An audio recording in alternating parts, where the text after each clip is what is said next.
अध्याय 5। समय बीतता गया और बाम्बी को कई नए अनुभव हुए। कई बार तो उसे चक्कर भी आने लगा क्योंकि उसे बहुत कुछ सीखना था। अब वो सुनना जानता है, सिर्फ आसपास क्या हो रहा है ये सुनना नहीं, इतना पास कि वह आपके कानों में घुस जाए। नहीं, इसमें कोई कला नहीं है। अब वो किसी भी चीज को ठीक से और समझ के साथ सुन सकता है, चाहे वह कितनी भी धीमी गति से क्यों न चल रही हो। वो हवा के आने से आने वाली हर हल्की सरसराहट को सुन सकता है।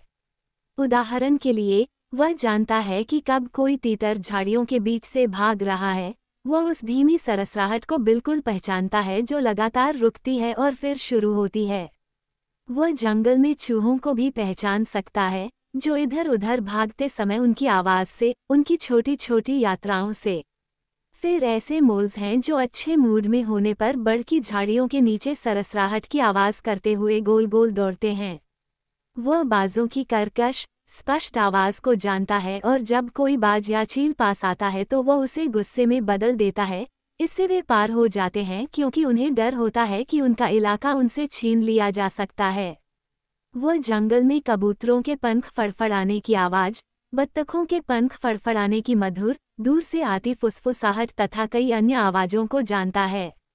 वह धीरे धीरे अपनी गंध की भावना से चीजों को समझना सीख रहा है। वह जल्द ही उन्हें अपनी माँ की तरह ही समझ जाएगा। सांस लेते ही वह समझ सकता है कि उसे क्या सूंघ रहा है। ओह, ये तिपतिया घास है और यह रोवन है, वह सोचता है जब हवा घास के मैदान से बह रही होती है, और वह सूंघ सकता है जब उसका दोस्त खरगोश बाहर होता है। मैं ये बहुत अच्छी तरह से बता सकता हूँ। साथ ही पत्तियों, मिट्टी, जड़ी बूटियों और जंगली प्याज की सभी गंधों के बीच वह बता सकता है कि पोलकेट कब गुजर रहा है। अपनी नाक को जमीन पर रखकर और अच्छी तरह से जांच करके वह बता सकता है कि लोमड़ी वहां रही है। वो देख सकता है कि कहीं आसपास उसके रिश्तेदार आंटी एना बच्चों के साथ हैं। अब वो रात के साथ पूरी तरह से सहज है और अब उसे दिन के उजाले में घूमने फिरने की इतनी तीव्र इच्छा नहीं होती। अब वो अपनी माँ के साथ झाड़ियों में छोटी सी छायादार जगह में लेटे हुए अपने दिन बिताने में खुश है। वो हवा की गर्मी सुनता है और सो जाता है। कभी कभी वह जाग जाता है और सुनता है और सूंघता है, जो कि उचित बात है। सब कुछ वैसा ही है जैसा होना चाहिए। केवल छोटे छोटे चूहे हैं जो कभी कभी एक दूसरे से बातें करते हैं। घास में मच्छर जो लगभग कभी शांत नहीं रह पाते आपस में बातें करते हैं। और लकड़ी के कबूतर कभी भी अपनी सज्जनता का बखान करना बंद नहीं करते, और ऐसा उत्साह के साथ करते हैं। बाम्बी के लिए ये सब क्या मायने रखता है। वह वापस सो जाता है। अब उसे रात बहुत पसंद है। सब कुछ खुशनुमा है, सब कुछ चल रहा है।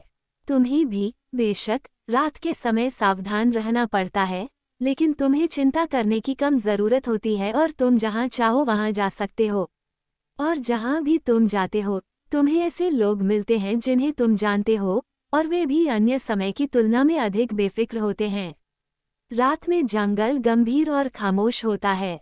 आवाजें सुनाई देती हैं, लेकिन उनमें से सिर्फ कुछ ही, और इस पूरी शांति में वे तेज लगती हैं, और वे दिन की आवाज़ों से अलग लगती हैं और उनका प्रभाव अधिक होता है।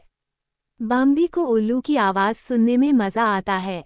वो उड़ते समय बहुत गरिमापूर्ण है, बिल्कुल शांत, बिल्कुल सहज। एक तितली सिर्फ अपने आकार के कारण शांत होती है, लेकिन उल्लू बहुत विशाल है। और उसका चेहरा इतना प्रभावशाली, इतना दृढ़, इतने विचारों से भरा हुआ है, उसकी आंखें इतनी राजसी हैं। बाम्बी उसकी दृढ़ निगाहों और उसके शांत साहस की प्रशंसा करता है। उसे सुनना अच्छा लगता है जब वो कभी उसकी माँ से या किसी और से बात करती है। वह थोड़ा एक तरफ खड़ा हो जाता है, उस दबंग नज़र से थोड़ा डरा हुआ जिसे वह बहुत पसंद करता है। वह उसकी कही गई चतुर बातों को ज़्यादा नहीं समझता, लेकिन वह जानता है कि वे चतुर हैं, और यह उसे मंत्रमुग्ध कर देता है, उसे उल्लू के लिए प्रशंसा से भर देता है। उल्लू अपना गीत शुरू करता है।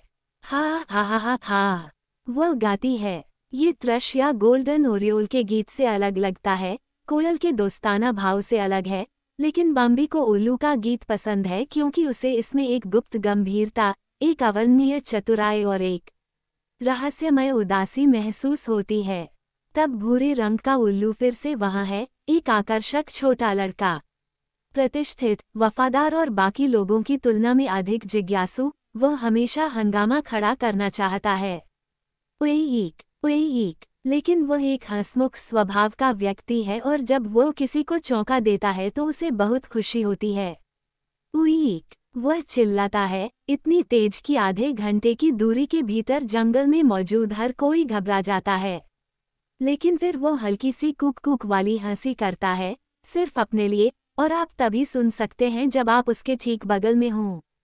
बाम्बी ने महसूस किया था कि जब वो किसी को चौंकाता है या कोई सोचता है कि उसके साथ कुछ भयानक हुआ है, तो भूरे उल्लू खुश होता है, और तब से, जब भी भूरे उल्लू पास होता है, वो उसके पास दौड़कर जाता है और पूछता है, क्या तुम्हें कुछ हुआ है?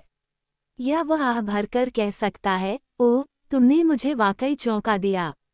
तब उल्लू बहुत संतुष्ट महसूस करता है। हाँ, वो हंसते हुए कहता है, ये काफी परेशान करने वाली आवाज है न? वह अपने पंखों को फुलाता है ताकि वह एक नर्म, ग्रे गेंद की तरह दिखे और बहुत आकर्षक लगे। एक दो बार तो दिन और रात दोनों समय गरज और बिजली भी चमकी। पहली बार दिन में ही ऐसा हुआ और बाम्बी को लगा कि वह कैसे डर गया, जब जंगल में उसके पत्तों से भरे कमरे में अंधेरा और गहरा होता गया। उसे लगा कि जैसे दिन के बीच में आसमान से रात गिर गई हो। फिर, जब तूफान जंगल से गुजरा और मूक पेड़ जोर जोर से कराहने लगे, तो बाम्बी डर से कांप उठा। और जब बिजली ने आसमान को रोशन किया और गरजने लगी, तो बाम्बी इस डर से पागल हो गया और उसे लगा कि दुनिया टुकड़े टुकड़े हो जाएगी। वह अपनी माँ के पीछे भागा, जो थोड़ी बेचैन थी, अपने पैरों पर कूद गई थी और झाड़ियों में इधर उधर चल रही थी। वह सोचने में असमर्थ था, समझने में असमर्थ था। फिर बारिश ने गुस्से से जोरदार प्रहार किया। हर कोई छिप गया था, जंगल खाली लग रहा था, और भागने के लिए कोई जगह नहीं थी। सबसे घनी झाड़ियों में भी पानी की तेज धारा बह रही थी। लेकिन बिजली चमकना बंद हो गई, उसकी आग की किरणें अब पेड़ों की चोटियों से होकर नहीं निकल रही थीं। गड़गड़ाहट दूर हो गई और पूरी तरह से शांत होने से पहले केवल दूर से गड़गड़ाहट की आवाज़ सुनाई दे रही थी। अब बारिश धीमी हो गई थी। इसकी तेज आवाज़ हर जगह सुनी जा सकती थी, लेकिन अगले 1 घंटे तक ये जोरदार रही। जंगल शांत हवा में गहरी सांस लेता रहा और खुद को भीगने दिया। अब कोई भी खुले में खड़े होने से नहीं डरता था। वह एहसास चला गया था, बारिश ने उसे धो दिया था। बाम्बी और उसकी माँ कभी भी इतनी जल्दी घास के मैदान में नहीं गए थे, जितनी उस शाम को गए थे। वास्तव में अभी शाम भी नहीं हुई थी। सूरज अभी भी आसमान में ऊंचा था, हवा में एक शक्तिशाली ताजगी थी, उसमें अन्य समय की तुलना में अधिक सुगंध थी और जंगल हजारों आवाज़ों से गा रहा था, क्योंकि हर कोई अपने छिपने के स्थान से बाहर आ गया था और उत्साह में एक दूसरे के पास जल्दी जल्दी जा रहा था ताकि उन्हें बता सके कि उन्होंने अभी क्या अनुभव किया है। घास के मैदान में कदम रखने से पहले उन्हें जंगल के किनारे, उनके रास्ते के ठीक बगल में खड़े एक बड़े ओक के पेड़ से गुजरना पड़ा। घास के मैदान में जाने पर उन्हें हर बार इस बड़े, सुंदर पेड़ के पास से गुजरना पड़ता था। इस बार गिलहरी इसकी एक शाखा पर बैठी थी और उसने उन्हें शुभ संध्या की शुभकामना दी। बाम्बी और गिलहरी एक दूसरे के अच्छे दोस्त थे। पहली बार जब वो उससे मिला तो बाम्बी ने सोचा कि गिलहरी अपने लाल कोट की वजह से एक बहुत छोटा हिरन है, और उसे आश्चर्य से देखा। लेकिन उस समय बाम्बी वास्तव में बहुत छोटा था और बस कुछ भी समझ नहीं सकता था। शुरू से ही उसे गिलहरी के लिए एक असाधारण पसंद महसूस हुई। वो हर तरह से बहुत अच्छा व्यवहार करता था, जिस तरह से वह बात करता था वह बहुत ही सुखद था, और बाम्बी को उसके कलाबाजी करने का तरीका, उसके चढ़ने का तरीका, उसके कूदने का तरीका और उसके संतुलन को बनाए रखने का तरीका बहुत पसंद था। वह पेड़ के चिकने तने पर ऊपर नीचे दौड़ते हुए बातचीत में भाग लेता था जैसे कि यह सब कुछ ही न हो। वह पेड़ की एक शाखा पर सीधा बैठा हुआ था, जो आगे पीछे हिल रही थी। वह अपनी झाड़ीदार पूंछ के सहारे आराम से झुका हुआ था, जो उसके पीछे ऊंची और सुंदर दिख रही थी। उसने अपनी सफ़ेद छाती दिखाई, अपने अगले पंजे को बहुत ही शान से हिलाया, अपने सिर को बाएं और दाएं घुमाया, खुश आंखों से हंसा और बहुत ही कम समय में उसने बहुत सारी मनोरंजक या दिलचस्प बातें कहीं। फिर वह फिर से पेड़ से नीचे आया और इतनी तेजी से और इतनी छलांगों के साथ उतरा कि कोई भी सोच सकता था कि वह आपके सिर पर गिरने वाला है। उसने अपनी लंबी लाल पूंछ को जोर से हिलाया और कहा, हेलो हेलो, आपका यहाँ आना बहुत अच्छा लगा। जबकि वह अभी भी बाम्बी के सिर से बहुत ऊपर था। बाम्बी और उसकी माँ वहीं खड़े रहे। गिलहरी चिकने तने से नीचे भागी। अब तो उसने बात करना शुरू किया। क्या तुमने ठीक से समझ लिया? मैं देख सकता हूँ, बेशक, कि सब कुछ अच्छा और साफ सुथरा है। और आखिरकार यही हमेशा मुख्य बात होती है। एक पल की तेजी से वह वापस तने की ओर भागा और बोला, नहीं, वहाँ नीचे मेरे लिए बहुत नमी है। बस एक पल और मैं एक बेहतर जगह ढूंढ लूंगा। मुझे उम्मीद है कि तुम्हें कोई आपत्ति नहीं होगी। धन्यवाद, मुझे लगा कि तुम्हें कोई आपत्ति नहीं होगी और हम जहाँ हैं वहाँ से भी अच्छी तरह से बात कर सकते हैं। वो एक समतल शाखा पर इधर उधर दौड़ता रहा। यह क्या धंधा था, उसने आगे कहा। इतना शोर, इतना बड़ा घोटाला। जरा सोचो मैं कितना हैरान हूँ। तुम खुद को एक कोने में समेट लेते हो, बिल्कुल चुप रहते हो, हिलने की हिम्मत नहीं होती। ये सबसे बुरी बात है, बिना हिले डुले वहाँ बैठे रहना। बेशक तुम उम्मीद करते हो कि कुछ नहीं होने वाला है न? और मेरा पेड़ निश्चित रूप से इस तरह की चाल के लिए विशेष रूप से अनुकूल है। नहीं, इससे इनकार नहीं किया जा सकता, मेरा पेड़ विशेष रूप से अनुकूल है। ये कहना ही होगा। मैं संतुष्ट हूँ। मैं चाहे जितना भी घूमूं, मैं किसी और की इच्छा नहीं करता। लेकिन जब चीजें आज की तरह होती हैं तो आप बहुत परेशान हो जाते हैं। ये घिनौना है। गिलहरी वहीं बैठी थी, उसकी खूबसूरत सीधी पूंछ उसके पीछे थी। उसने अपनी छाती का सफेद भाग दिखाया और अपने दोनों अगले पंजे भावनात्मक रूप से अपने दिल से सटाए हुए थे। ये स्पष्ट था कि जब उसने कहा कि वो क्रोधित हो गया है तो वो सच कह रहा था। हम अब घास के मैदान में जाना चाहते हैं, बाम्बी की माँ ने कहा, ताकि हम धूप में अपने आप को सुखा सकें। ओह, क्या बढ़िया विचार है, गिलहरी ने कहा। तुम वाकई बहुत होशियार हो, सच में, मैं हमेशा कहती हूँ कि तुम बहुत होशियार हो। एक ही छलांग में वह ऊपर की एक शाखा पर पहुँच गया। अब तुम्हारे लिए इससे बेहतर कुछ नहीं है कि तुम घास के मैदान में जाओ, उसने नीचे से आवाज लगाई। फिर वह फुर्तीली छलांग लगाता हुआ इधर उधर भागा और पेड़ों की छतरी पर चढ़ गया। मैं वहां जाना चाहता हूं जहां मुझे थोड़ी धूप मिल सके, उसने संतुष्ट होकर कहा। हम सब भीग चुके हैं। मैं ऊपर जाना चाहता हूं।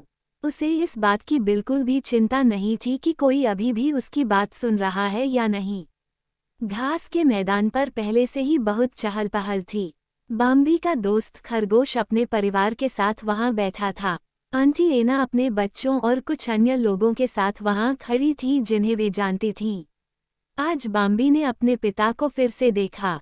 वे पेड़ों से धीरे धीरे बाहर आए, कुछ यहाँ, कुछ वहाँ, फिर कोई और दिखाई दिया। वे जंगल के किनारे धीरे धीरे ऊपर नीचे चले, हर कोई अपनी जगह पर। उन्होंने किसी पर ध्यान नहीं दिया, वे एक दूसरे से बात भी नहीं करते थे। बाम्बी बार बार उनकी ओर देखता था, सम्मानपूर्वक लेकिन जिज्ञासा से भरा हुआ। फिर उसने फालिन, गोबो और कुछ अन्य बच्चों से बात की। उसने सोचा कि थोड़ी देर खेलना ठीक रहेगा। सभी ने कहा कि वे सहमत हैं और फिर गोल गोल दौड़ना शुरू हो गया। फालिन ने दिखाया कि वह उन सभी में सबसे खुशमिजाज थी। वह बहुत जीवंत और फुर्तीली थी और अचानक नए विचारों से चमक उठती थी। हालांकि गोबो जल्दी ही थक गया। जब तूफान चल रहा था तब वो बहुत डर गया था। इसने उसके दिल की धड़कनें तेज कर दी थीं और अभी भी तेज चल रही थीं। हो सकता है कि गोबो थोड़ा कमजोर था, लेकिन बाम्बी उससे प्यार करती थी क्योंकि वह बहुत अच्छा स्वभाव वाला और बहुत मददगार था और जब वह थोड़ा उदास होता था तो कभी किसी को यह नहीं दिखाता था।